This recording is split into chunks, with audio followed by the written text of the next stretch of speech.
So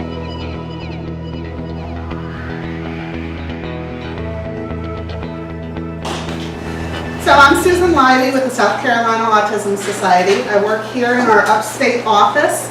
Our main office is in Columbia, but we have satellite offices here in Greenville, pretty much competing with Columbia as our biggest office now. We have another in Charleston, another in Myrtle Beach, and a small location in Florence.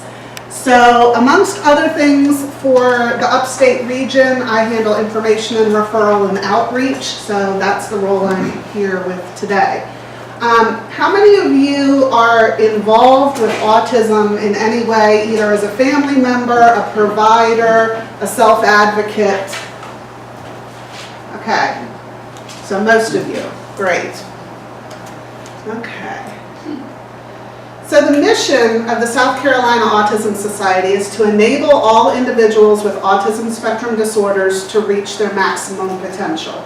The thing I really like about that mission statement is it really can apply differently to anyone at any level on the spectrum. As you know, being a spectrum disorder, we've got people who are very profoundly affected, and we've got people who are, we'll say, minimally affected.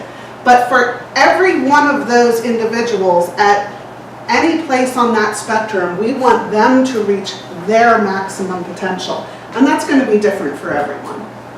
So how do we do it? Well, one of our biggest services is case management. And I think most of you probably know what case management is. We offer case management to help connect families with autism to the different services they might be entitled to. We offer these services in most counties throughout South Carolina, including all upstate counties. For PDD waiver consumers, we do offer it in all counties. Our case managers work exclusively with people with autism, so we really do specialize just in autism. We have, what is it now, about 10 case managers here just in the upstate. When I started here 7 or 8 years ago, we had 2. So this has just really grown in a short period of time. They provide great services. Some of them have been here as long as I have, so very, very experienced and doing a great job. Parent-school partnership. Well, I have to reintroduce AJ Derryberry back here. AJ, raise your hand. She is the coordinator of this program. And the parent-school partnership, it's here to help families, schools, individuals navigate the education system. So I'm also a parent of 2 children with autism. And when my first son was diagnosed, what's an IEP? What's a 504? What are all of these things that people are telling me I have to do? I had no idea. So I talked to AJ, and AJ was able to come and be an advocate on my son's behalf at these meetings.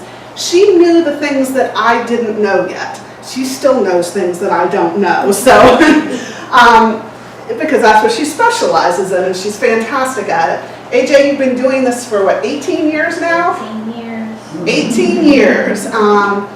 So, you know, whether you're looking at a child who's going through their educational evaluation or reevaluation, someone who is getting an IEP or needs changes to their IEP, or a 504 or changes to their 504, if a student is running into behavioral issues, if teachers or administrators need some suggestions on how to deal with a certain behavior or academic situation, we're here.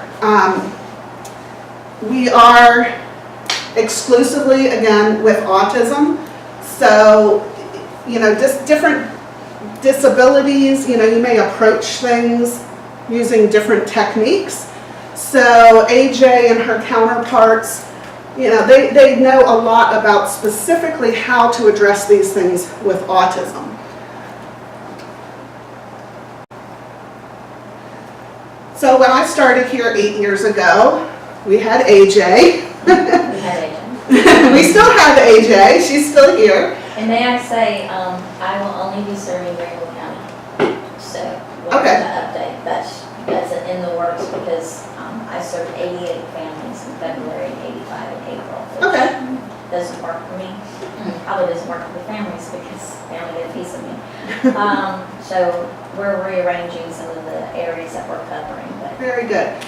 So we have their assigned counties on our website, and as soon as that's finalized, that will be updated on our website. But in any case, the contact number remains the same.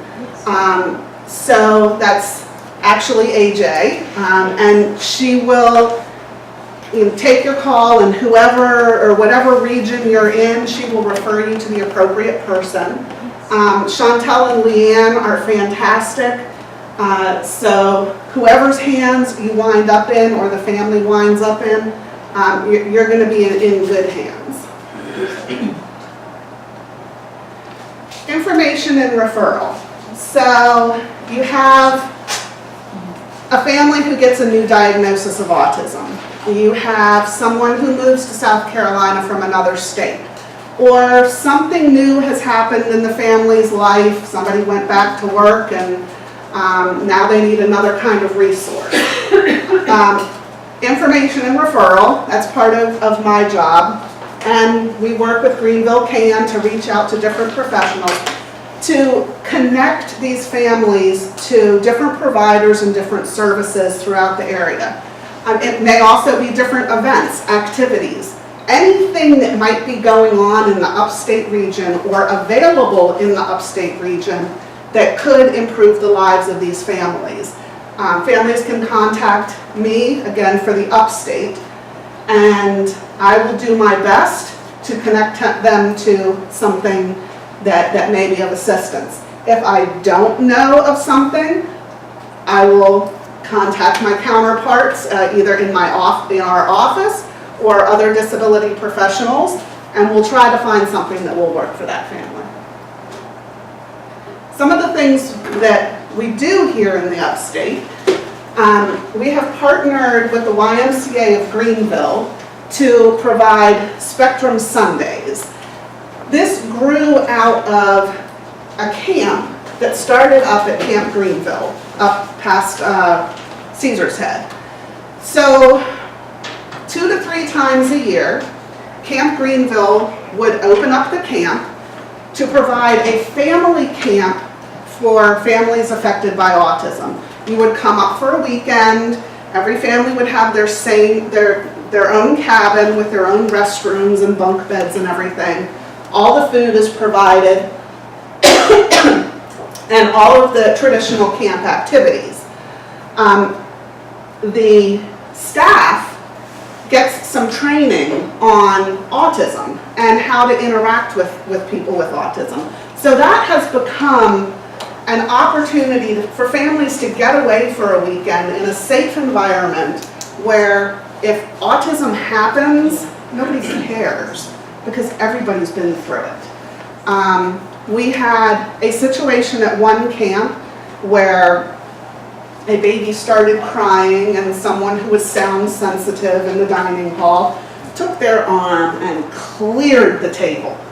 So what's going to happen if you do that at IHOP? It's not going to be good. You're probably going to be racing out of there faster than they can chase you out of there.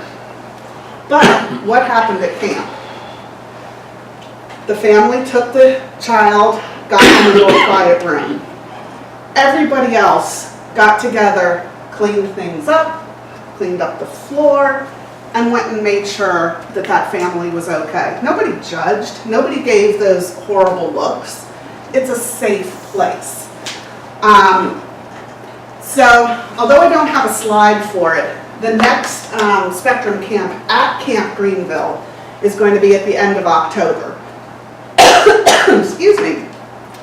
You can send me an email, I can get you that information, or if you're on any of our email lists, that'll be coming out as well. So from that camp, we realized that 2 to 3 times a year really wasn't enough. We needed an opportunity to continue building these relationships that are formed up at camp. And to continue giving these families some place to go where they can do family activities and just not have to worry about autism. So in partnership with the YMCA, and particularly Greg McKee, he is just a phenomenal man at the YMCA, we started Spectrum Sundays.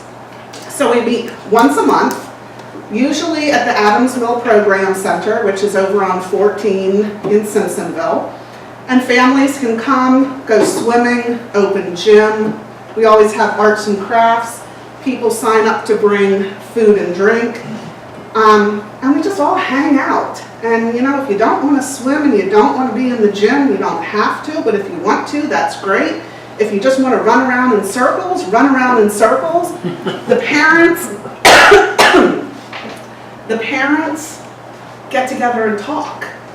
And a lot of connections are made and a lot of resources are shared. And with the kids, friendships form. And that's really cool to see, you know, when you've got these kids who will go to school and sometimes feel so ostracized and like they don't have anybody. But then they come once a month and there is their best friend. It's awesome. I love seeing it. So most of the time, again, we're indoors at the Adams Mill Program Center. But right down the street from there, the YMCA has the Hollingsworth Outdoor Center. It's built on, excuse me, the site of an old plantation house. And they've got several covered pavilions and restrooms. And we do old-timey crafts, things like candle dipping, brick making, we'll do painting, different things every time. We'll go on hikes. They've got an archery course, archery. You can do archery. Last time, we just had one this past Sunday there, and a new parent came and said, "You sure it's safe to let these kids with autism do archery?" Yes, it's safe. Because the people who are there helping know that they're dealing with people with autism. And there's never been an issue. Nobody's turned around and shot anybody with a bow or anything like that. In fact, we have got one young man who has taken to it so much, he now has his own bow and arrows. He's taking private lessons, and he's getting ready to start competing on the junior level. So, you know, who would think, let's have kids with autism do archery? Yes, let's have them do it. And you can do it when you come to these activities. So the next indoor one is going to be on August 13th. And then again, we have them every month. We do ask people to register online so that we can plan for lifeguards, for the ones with swimming, and people can sign up to bring a snack or drink to share. If they can't bring something, that's okay, but we do request it. There's a small fee for the activities, from $5 to $10 usually, for a family, not for an individual, but for a family. If money is an issue, they get a scholarship. They just have to contact Greg McKee. Money's just not an issue. So coming up in a couple of weeks, we're on wait list right now because it filled up. We've started some workshops on puberty and sexuality. We did a survey about a year ago. Some of you may have completed it, kind of looking at the state of autism in South Carolina. And one of the things that families really wanted to learn about was dealing with puberty and sexuality with their children. So we've got these trainings coming up. That one in the upstate in Spartanburg on July 22nd is currently full. There is a wait list, and I will be contacting the people who have registered to make sure everybody's still coming. So we may be adding some people from the wait list. And then we've got another one in Myrtle Beach and another in West Columbia. Now, if you are at all interested in this, even if you know it's a wait list or you're interested but can't make it that day, please go ahead and get yourself on the wait list, because if we have enough people for a second class, we may be able to add another class at another date. But you know, if there's one person on the wait list, which isn't the case, it's more than that, you know, we may not be able to do that. But if we've got 20 people on the wait list, we may be looking at putting another class up here in the upstate. So every month we have our Coffee Talk Parent Support Group. It meets the first Wednesday of every month in our office here in Greenville from 9 to 11 a.m. Families come, self-advocates can come, people can bring their kids, but we don't provide childcare. And we give some announcements about different things that are going on in the community, and then we open it up to whatever people want to talk about. So sometimes people, you know, a parent may just need to talk about what they're dealing with right now. They may have a new diagnosis that they weren't expecting, and they just need safe people to talk to. Some people may be looking for different resources. They may be having difficulties with school or looking for a dentist or whatever. Whatever they want to talk about, that's what we'll talk about. Now, we don't allow professionals to come to this because we want it to be a safe environment for the families. So they, again, can talk about whatever they want to talk about. But if you ever have anything you would like us to hand out to those families, just get it to us. We would be happy to share it with them. And the next Coffee Talk is August 2nd from 9 to 11 a.m. People don't have to be there for the entire 2 hours. You know, come at 9 and leave at 9:30 and whatever. It's autism, we're flexible. So this is some different ways you can contact us. Again, our main office is in Columbia, but we have an office of about 15 or 16 people here in the upstate as well.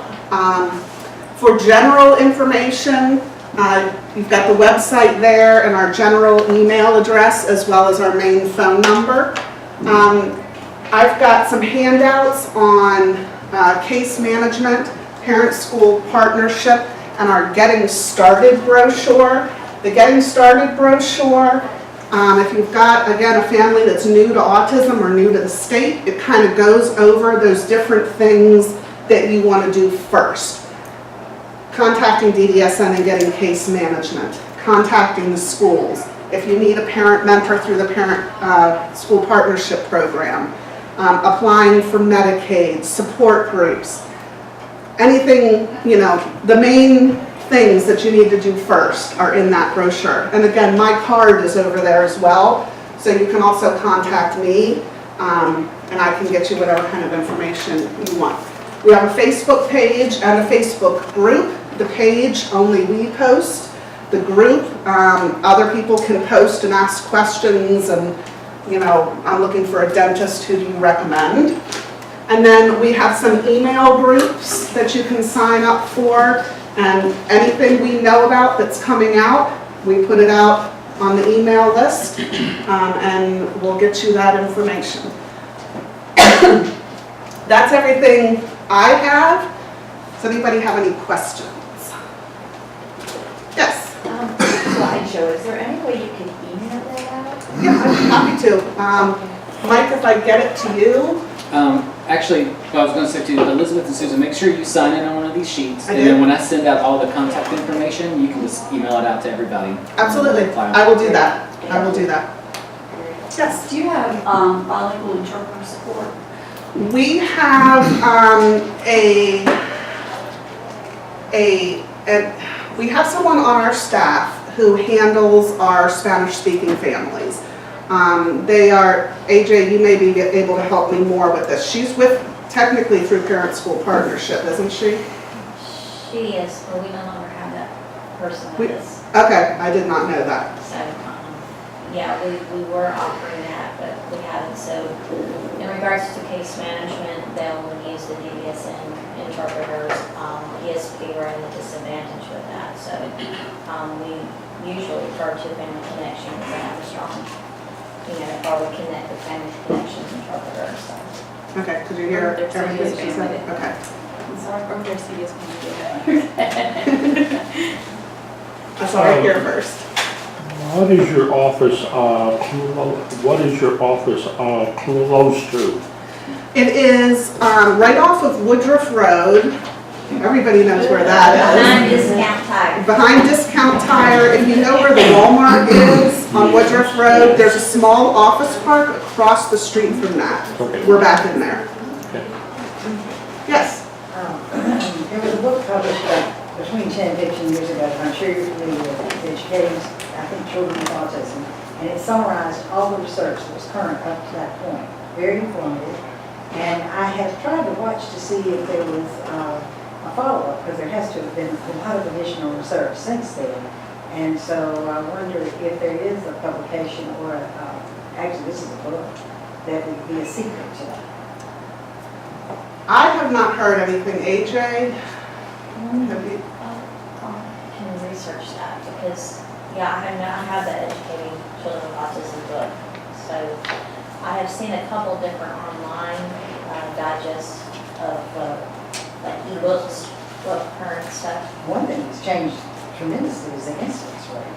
And Yes, so of course that's going to change the outcomes of all the things that discussed. So absolutely. So I'd be interested in reading it. Yeah. I mean, one of the things is that there's so much happening that it's hard to keep up. I mean, as far as publishing something, as AJ mentioned, something online might be your best resource because those are very quick to be updated.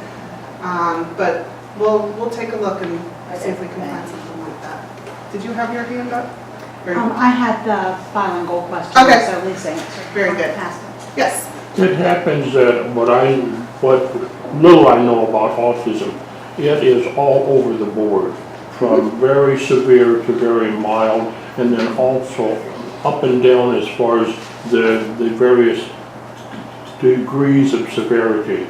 What are some of the do's and don'ts? Do's and don'ts in terms of how to interact with How someone to with autism? interact with them?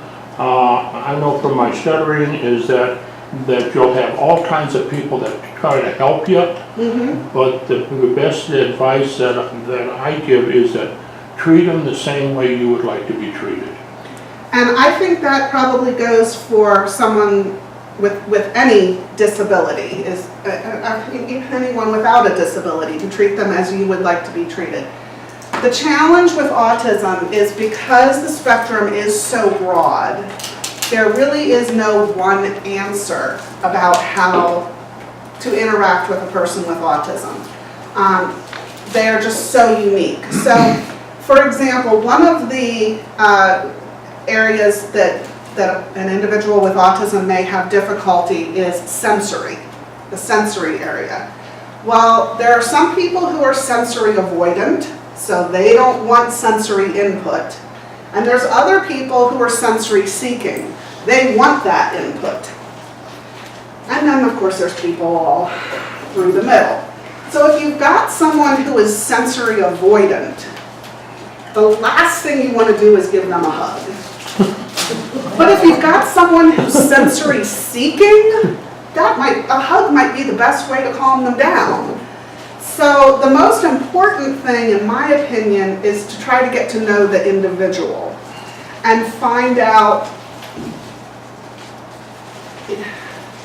who they are, how they respond, what their interests might be, what seems to make them happy, or what seems to elicit a negative response. Because again, with every individual with autism, your answer is going to be different. What I've seen is that many times just want to be alone. Sometimes, but sometimes not. We hear that kids with autism are not social. They want to be by themselves. That's not necessarily true. They might want to be with other people, but not have the skills to know how to do it. Right on. So if someone is sitting on the sidelines or, you know, the wallflower, you may gently try to encourage them. Find ways to maybe go and approach them and see if they're interested in communicating or if they're interested in participating. They might be, but they just don't know how. Appreciate it.